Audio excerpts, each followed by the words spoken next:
যেভাবে করে তাণ্ডব যাচ্ছে সামনে, তাণ্ডব সব রেকর্ড অলরেডি ভেঙে দিচ্ছে। এটা আসলে এটা আর্ট ফিল্ম, এটা কমার্শিয়াল ফিল্ম।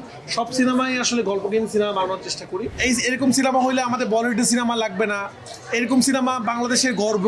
কারণ আমি কোনোদিন এটার পক্ষে না যে সব কিছু বন্ধ করে আমাদের সিনেমা চালানো। যত দিন যাচ্ছে আস্তে আস্তে সিনেমাটা তার লক্ষ্যে পৌঁছে যাচ্ছে। তো ভালো লাগছে, খুব হ্যাপি। অলরেডি দেখবেন আমাদের ছবিগুলা আমরা এরকম করে দেওয়া শুরু করে দিছি। তো যাই হোক, ইনশাল্লাহ যেভাবে করে তাণ্ডব যাচ্ছে সামনে, তাণ্ডব সব রেকর্ড অলরেডি ভেঙে দিচ্ছে। এবং সবচেয়ে বড় কথা, রেকর্ড ভাঙা তো আমাদের বলতে ভালো লাগে, কিন্তু আমরা এবার যেহেতু বেশি খুশি, আপনারা খেয়াল করে দেখবেন, আপনারা তো দেখেনি মানুষজন সিনেমা হল থেকে বের হয়ে যে রিয়াকশন দিচ্ছে।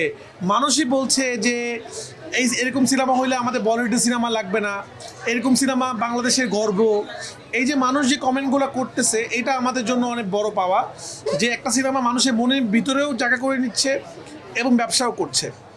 তো আশা করি তাণ্ডব অতীতে সব রেকর্ড ভেঙে দিবে ইনশাআল্লাহ, এবং আমরা খুবই হ্যাপি। এবং দর্শকদেরকে ধন্যবাদ দিতে চাই, আপনারা যেভাবে তাণ্ডবকে ভালোবাসা দেখিয়েছেন, যেই ক্রেজ দেখিয়েছেন। বাংলাদেশে এখন একটাই হাইপ, সেটা তাণ্ডব। এটা আসলে এটা ধন্যবাদ আপনারাই প্রাপ্য। তো আমি আবার একটাই কথাই বলছি, যারা অনেকে আজকেও টিকিট করতে এসে ফিরে যাচ্ছেন, মন খারাপ করছেন, আপনারা অগ্রিম টিকিট কাটুন, না হলে টিকিট পাবেন না।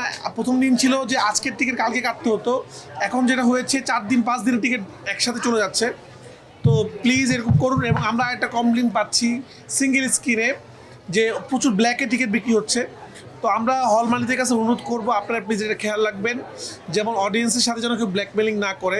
মধুমিতাতে আমি দেখলাম যে ব্ল্যাকের টিকিট বিক্রি হচ্ছে কিছু কিছু, তো অডিয়েন্সের টিকিট পাচ্ছে না। তো আপনারা একটু খেয়াল করবেন, এটা যেন না হয়। আমরা যেন যে অডিয়েন্সগুলো যে সিনেমা হলে আসছে, এটা আমাদের জন্য, আমরা খুবই হ্যাপি।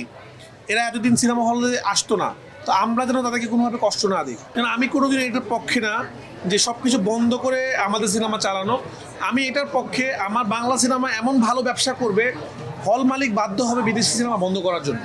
কারণ এখন যে যুগ, ডিজিটাল যুগ, এখন আসলে সব বন্ধ করে শুধু বাংলা সিনেমা দেখতে হবে এটা বলা যাবে না। যার যেটা ভালো লাগে সেটা দেখবে। যেহেতু অলরেডি বাংলা সিনেমার চাপ বেশি, বাংলা সিনেমার টিকিট মানুষ পাচ্ছে না, বাংলা সিনেমা জয় জয়কার চলছে, তাণ্ডবে জয় জয়কার চলছে। তা আমি অনুরোধ করব যে আপাতত বিদেশি সিনেমা নামিয়ে বাংলা সিনেমা দেখুন। আপনারা নিজেরাই দেখবেন যে প্রচুর মানুষ, হাজার হাজার মানুষ টিকিট না পেয়ে ফিরে যাচ্ছে বাসায়। তো এরা কিন্তু সবাই যে আবার আসবে এরকম কোনো কথা নাই, তারা কিন্তু নাও আসতে পারে। তো এই যে অডিয়েন্সগুলো আসছে, এটা আমাদেরকে, এরা আমাদের জন্য লাকি। এদেরকে আমাদের সিনেমা দেখার ব্যবস্থা করা উচিত। এবং আমি বলবো, ঢাকার বাইরে অলরেডি নাইট শো শুরু হয়ে গিয়েছে, লায়নেও কালকে নাইট শো চলেছে। এটা আমাদের জন্য খুব ভালো লাগে যে রাত্রে 12টার দিকে শো চলছে 3টা পর্যন্ত। এবং ময়মনসিংহ থেকে শুরু করে আরও বেশ কয়েকটি জেলায় চলছে। আমি সিনেপ্লেক্সকে অনুরোধ করবো, আপনারাও চালান। যেহেতু মার্কেট বন্ধ কিন্তু সিনেপ্লেক্স ওপেন, তাহলে যেহেতু মানুষ দেখতে যাচ্ছে, আপনার নাইট শো ওপেন করেন অন্যান্য জায়গার মতো। মানুষ সিনেমা দেখুক, আমরা মানুষকে সিনেমা দেখাই। যেহেতু মানুষ সিনেমা দেখতে চাচ্ছে, তাদেরকে ফিরিয়ে না দিয়ে আর কি। এবার আমি দেখলাম যে অনেক ক্রিটিকরা যারা কিনা সিনেমা সাধারণত কমার্শিয়াল সিনেমার একটু সমালোচনা করে, তারাও তাণ্ডব খুব পছন্দ করছে, 10-এ 9, 10-এ 10 দিচ্ছে। এটা অবশ্যই খুশির খবর। দেখেন, আমি ওরকম সিনেমা আমরা বানাই না যে এটা আসলে এটা আর্ট ফিল্ম, এটা কমার্শিয়াল ফিল্ম। সব সিনেমাই আসলে গল্পহীন সিনেমা বানানোর চেষ্টা করি। তাণ্ডবটাও এরকম আমার নিজের জনরা, বা আমরা যে জনরায় কাজ করি সেটাকে একটু বড় স্কেলে আনার চেষ্টা করেছি। বাট এবার আমরা 100% পজিটিভ রিভিউ পাচ্ছি। তো এটা আমাদের জন্য খুবই সুখের এবং ভালো লাগে। সবাই যখন ভালো বলছে ভালোই লাগে, এবং সবাই ইনফ্যাক্ট বলছে এটা আমার এখন পর্যন্ত বানানো বেস্ট সিনেমা। তো আমি আসলে এটা শুনতে চাই না, বেস্ট সিনেমা বলে কিছু নয়, আমাকে আরও ভালো ভালো সিনেমা বানাতে হবে। আমি চাই তুফান থেকে তাণ্ডব ভালো বেশি হয়েছে, তাণ্ডব থেকে পরেরটা ভালো হবে। বাট একটা জিনিস আমরা কালকে আলাপ করছিলাম রাত্রেবেলা, আমি শাকিব ভাইয়ের সাথে, আলফা এসবিএফ চরকির সাথে এটা আমার হ্যাট্রিক ব্লকবাস্টার, মানে হ্যাট্রিক হিট ইন্ডাস্ট্রি ইনশাল্লাহ হবে। তো আমাদের এই মানে আমরা যে থ্রিও, রায়হান রাফি, শাহরিয়ার শাকিল, রেদন রনি, মনিদা, এই যে আমরা একটা টিম, এই টিমের একটা হ্যাট্রিক হলো এই ঈদে। তো এটা আমরা খুবই খুশি। এর আগে আমার পরাণ সহ আমার পার্সোনাল হ্যাট্রিক হয়েছিল, এখন একটা হ্যাট্রিক বাকি আছে আমার সাকিব খানের সাথে। আরেকটা সিনেমা যদি সাকিব খানের সাথে ব্লকবাস্টার হয়, তাহলে 3টে হ্যাট্রিক হবে আমার। তো এটা আমি ওয়েট করছি আমার জন্য। তো আপাতত আমরা যে একটা ফ্যামিলি, আমরা একসাথে 3টে হ্যাট্রিক করলাম, এই জন্য আমরা খুবই খুশি। শাকিল ভাইকে বলছি আমাকে পার্সোনালি পার্টি দেওয়ার জন্য, উনি বলছে আমাকে দিবে। যে যাই হোক, তো আমি একটা কথা শাকিল ভাই সম্বন্ধে বলি, যেটা আপনারা প্রশ্ন করেছিলেন। আমার কাছে মনে হয় আলফা এসবিএফ চরকি রায়হান রাফির সিক্রেট না, মেন সিক্রেট হলো কন্টেন্ট।